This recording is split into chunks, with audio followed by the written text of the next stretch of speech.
আসসালামু আলাইকুম। কেমন আছেন সবাই?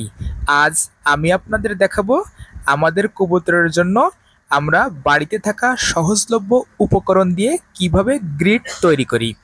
গ্রিড তৈরির জন্য প্রথমে প্রয়োজন ডিমের খোসা, আর এটা আমাদের খামারে পর্যাপ্ত আছে আলহামদুলিল্লাহ। তবে ডিমের খোসাগুলোকে প্রথমে একটু ছোট করতে হবে যেন কবুতরগুলো সহজে খেতে পারে। এরপরে প্রয়োজন ইটের গুঁড়া, এটাও আমরা একটু ছোট করে গুঁড়ো করে নিচ্ছি। গুঁড়ো করা হলে প্রয়োজনীয় উপকরণ একসাথে করে মেশাতে হবে।